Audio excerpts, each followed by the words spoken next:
Assalamualaikum Assalamualaikum warahmatullahi warahmatullahi wabarakatuh. wabarakatuh.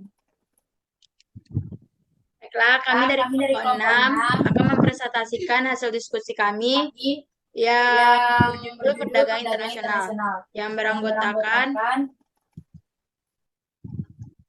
eh, eh, saya saya sendiri, Dila sendiri, Artika Dilantik Yelvi, Yelvi, Lucy Lucy Rahmawati, dan Rahmawati, dan Resti Resti Mutiara. Mutiara. Lanjut ke Lanjut ke perdagangan perdagangan jasa. jasa. Perdagangan Perdagangan jasa jasa mengacu mengacu yang yang dapat dapat mencakup mencakup berbagai berbagai kegiatan kegiatan seperti seperti konsultasi, konsultasi, transportasi, transportasi, pendidikan, pendidikan, kesehatan, kesehatan, dan banyak dan banyak lagi. lagi. Berikut Berikut beberapa poin beberapa poin penting bagi penting hasil bagi hasil pencarian. pencarian. Perdagangan jasa Perdagangan jasa mempunyai mempunyai potensi yang potensi yang besar di besar di Indonesia Indonesia dan dan diperkirakan diperkirakan akan akan terus terus berkembang berkembang karena karena pesatnya pesatnya pertumbuhan pertumbuhan kelas kelas menengah. menengah. Yang Yang kedua kedua yaitu yaitu perdagangan perdagangan jasa jasa merupakan merupakan bagian bagian penting penting dari dari negosiasi negosiasi perdagangan perdagangan bebas bebas dan dan kerjasama kerjasama ekonomi ekonomi lainnya. lainnya. Yang Yang ketiga, ketiga, pemerintah pemerintah Indonesia Indonesia telah telah merundingkan merundingkan perjanjian perjanjian terpisah terpisah untuk untuk perdagangan perdagangan jasa jasa dengan dengan 95%. 95%. Perjanjian Perjanjian perdagangan perdagangan bebas bebas mencakup mencakup ketentuan ketentuan perdagangan perdagangan jasa. jasa. Yang Yang berikutnya berikutnya yaitu yaitu Direktur Direktur Jenderal Jenderal Perundingan Perundingan Perdagangan Perdagangan Internasional Internasional Kementerian Kementerian Perdagangan Perdagangan telah telah menyelenggarakan menyelenggarakan program program peningkatan peningkatan kapasitas kapasitas untuk untuk memperkuat memperkuat kapasitas kapasitas analitis, para para analis, analis, dan dan negosiator negosiator perdagangan jasa. perdagangan jasa.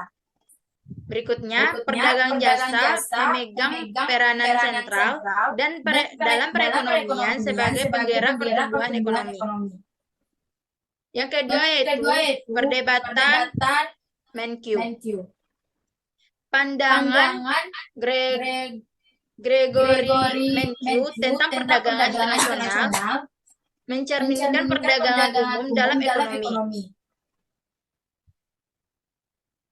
Ia Ia mendukung mendukung prinsip prinsip perdagangan perdagangan bebas bebas yang yang semacam yang yang secara secara umum umum berargumen berargumen bahwa bahwa perdagangan perdagangan internasional yang internasional yang tidak tidak terhalang oleh terhalang oleh hambatan hambatan perdagangan seperti perdagangan tarif seperti dan tarif kuota dan kota akan akan memberikan manfaat memberikan manfaat ekonomi. ekonomi.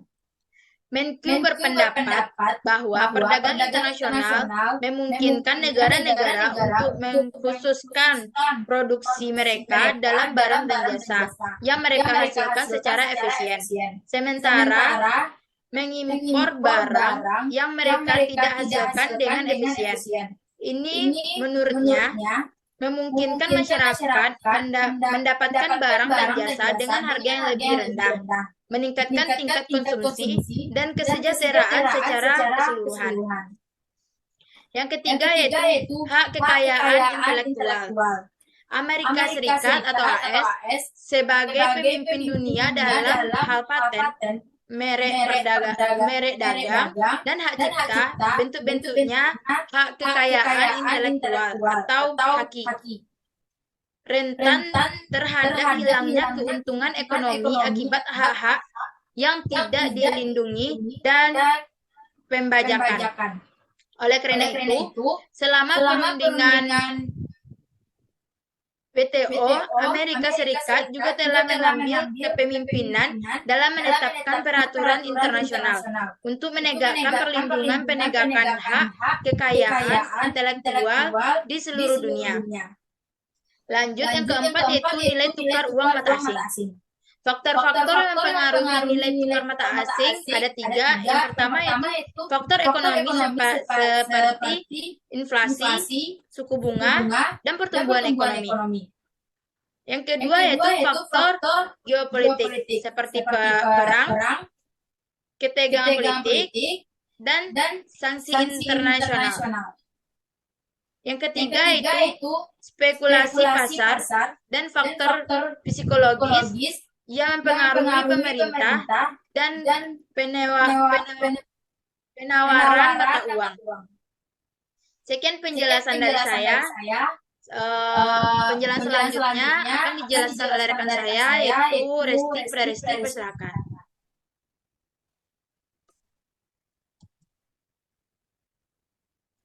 Baiklah, saya akan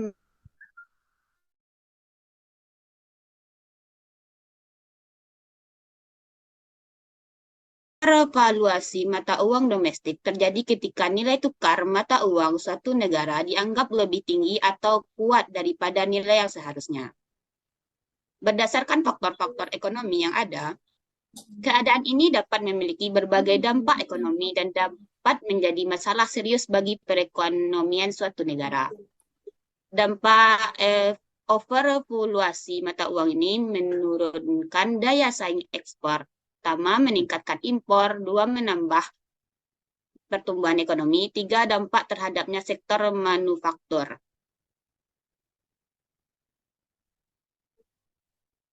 Kemudian yang keenam, menghindarkan bias terhadap ekspor. Menghindarkan bias terhadap ekspor adalah suatu strategi yang digunakan oleh pemerintah dan pelaku bisnis untuk mendorong ekspor dan mengurangi hambatan yang mungkin menghalangi pertumbuhan ekspor. Bias terhadap ekspor dapat terjadi ketika ada kebijakan atau praktik yang lebih memihak pada produk-produk impor daripada produk-produk ekspor, yang dapat merugikan sektor ekspor negara tersebut. Yang ketujuh, devaluasi mata uang domestik. Mendevaluasi mata uang domestik ke tingkat keseimbangannya untuk menjatah impor melalui pasar, mendorong substitusi impor, dan mendorong ekspor. Mungkin lebih baik daripada insentif dalam rezim mata uang yang dinilai selalu tinggi. Yang kedelapan, nilai tukar real. Pentingnya nilai tukar real atau RER merupakan indikator yang baik untuk mengukur tingkat daya saing suatu negara di pasar internasional. Peningkatan RER mencerminkan apresiasi nilai tukar real atau peningkatan biaya dalam negeri untuk memproduksi barang-barang yang dapat diperdagangkan. Sebaliknya, penurunan mencerminkan depresiasi nilai tukar real atau peningkatan daya saing internasional suatu negara. Next.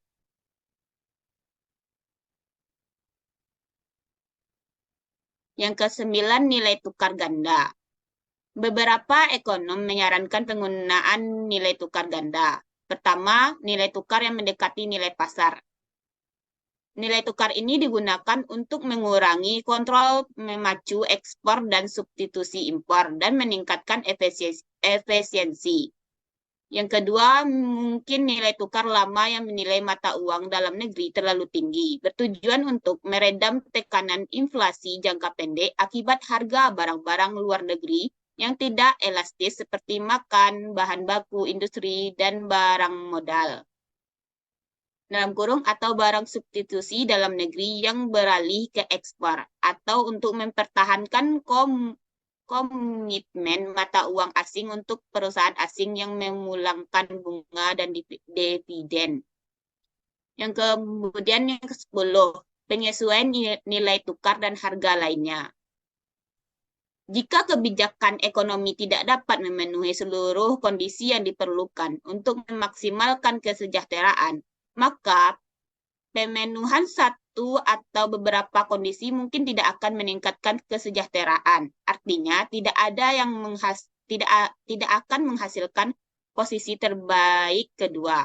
Teori ini menunjukkan bahwa meliberalisasi suatu harga, misalnya nilai tukar, sementara harga-harga lainnya masih ditekan, mungkin lebih buruk daripada mendistorisi semua harga. Baiklah, saya kembalikan ke moderator. Baiklah, terima kasih kepada Reski. Penjelasan selanjutnya akan dijelaskan oleh Lucy. Kepada Lucy dipersilakan. Baik, terima kasih kepada moderator.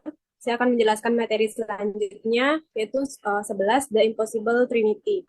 The Impossible Trinity memiliki implikasi yang signifikan bagi negara dan bisnis yang terlibat dalam perdagangan internasional, karena mereka harus membuat trade-off dan memprioritaskan tujuan tertentu daripada yang lain. Sebagai contoh, suatu negara mungkin memilih untuk memiliki nilai tukar tetap dan mobilitas modal bebas, tetapi ini akan memerlukan pengorbanan otonomi kebijakan moneter. Di sisi lain, Suatu negara mungkin memilih untuk memiliki kebijakan moneter independen dan nilai tukar tetap, tetapi ini akan memerlukan pembatasan mobilitas modal. 12 krisis mata uang. Banyak krisis keuangan yang diakibatkan oleh krisis mata uang. Seringkali akibat kekakuan nilai tukar yang seiring berjalannya waktu berkontribusi terhadap nilai mata uang domestik yang terlalu tinggi. Sehingga hal ini mengurangi daya saing negara tersebut secara internasional. Sehingga menyebabkan defisit transaksi berjalan yang kronis. Next.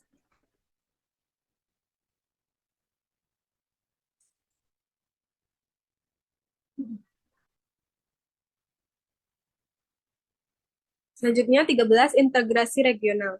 Integrasi regional dalam perdagangan internasional adalah suatu kebijakan komersial yang secara diskriminatif mengurangi atau bahkan menghapus hambatan-hambatan perdagangan hanya kepada para negara anggota kesepakatan dalam suatu kawasan tertentu. Tujuan dari integrasi ekonomi regional adalah untuk menciptakan sistem ekonomi yang lebih besar di tingkat internasional, yang dapat memberikan manfaat bagi negara-negara anggota melalui peningkatan perdagangan, investasi, dan pertumbuhan ekonomi. Beberapa bentuk integrasi ekonomi regional yang umum meliputi yang pertama yaitu daerah perdagangan bebas atau free trade area, di mana hambatan perdagangan, baik tarif maupun non-tarif, dihilangkan antara negara-negara anggota, tetapi masing-masing negara masih memiliki kebijakan perdagangan yang berbeda-beda terhadap negara-negara non-anggota. Yang kedua ada perserikatan pabean atau custom union. Selain menghilangkan hambatan perdagangan, negara-negara anggota juga menetapkan kebijakan perdagangan yang seragam terhadap negara-negara non-anggota. Tiga, pasar bersama. Selain menghilangkan hambatan perdagangan dan menetapkan kebijakan perdagangan yang seragam, negara-negara anggota juga mengizinkan faktor produksi seperti tenaga kerja dan modal untuk bergerak secara bebas di antara negara-negara anggota. Dan terakhir yaitu Uni Ekonomi dan Moneter. Negara-negara anggota tidak hanya menghilangkan hambatan perdagangan, menetapkan kebijakan perdagangan yang seragam, dan mengizinkan faktor produksi untuk bergerak secara bebas, tetapi juga mengadopsi mata uang yang sama dan memiliki kebijakan moneter yang seragam.